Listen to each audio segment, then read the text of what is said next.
Viewers, welcome to నాటి rockets channel. Hi viewers, first time నేను బొమ్మిడాయల పులుసు చేశానండి.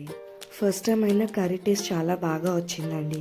సో మీతో కూడా షేర్ చేస్తున్నాను ఆ రెసిపీ, ట్రై చేయండి. ఇవే బొమ్మిడాయలు చూస్తున్నారు కదా.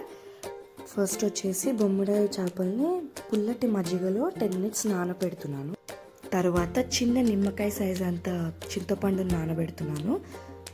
10 minutes తర్వాత మజ్జిగలో నానబెట్టిన చేపల్ని ఫ్రెష్ వాటర్తో 3-4 times నీట్గా కడుగుతున్నాను. ఇలా చేస్తే చేపల నీసువాసన అంతా తగ్గిపోతుందండి. క్లీన్ చేసుకున్నాక కొంచెం ఉప్పు వేస్తున్నాను, అలాగే కొంచెం పసుపు వేసి ముక్కలకి పట్టేటట్టుగా బాగా కలుపుతున్నానండి. ఇప్పుడు స్టవ్ మీద ఒక గిన్నె పెట్టి దాంట్లో ఆయిల్ పోసానండి. ఆయిల్ వేడాక ఫస్ట్ మెంతులు యాడ్ చేయాలి. మెంతులు వేగాక ఇప్పుడు ఉల్లిపాయలు వేసి కొంచెం వేగనివ్వాలి.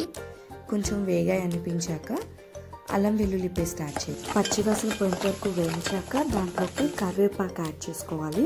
తర్వాత టమాటా వేస్తున్నానండి. 1/2 kg చేపలకి చిన్న సైజ్ టమాటా సరిపోతుంది. మీరు పేస్ట్ కూడా చేసి వేసుకోవచ్చు.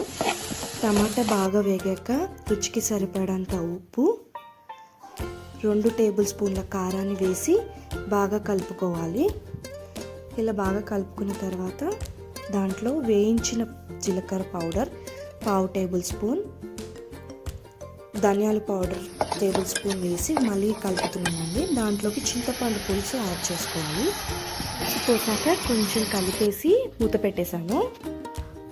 ఆ పులుసు అంతా బాగా ఉడికిన తర్వాత దాంట్లోకి చిన్న బెల్లం ముక్క యాడ్ చేసుకున్నాను. టేస్ట్ చాలా బాగా వస్తుంది. ఆ బెల్లం ముక్క కరిగాక చేప ముక్కలు వేస్తున్నానండి. బొమ్మిడాయలు వేసాక చట్నీ ఇలా కదుపుకోవాలి. గరిటె పెట్టి కదపకూడదండి, చిదురైపోతాయి.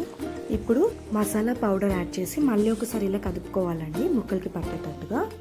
ఫైనల్గా ఉప్పు సరిపోయిందో లేదో చూసుకొని యాడ్ చేసుకోండి. అంతే, అయిపోయింది. బొమ్మిడాయల పులుసు ఈజ్ రెడీ.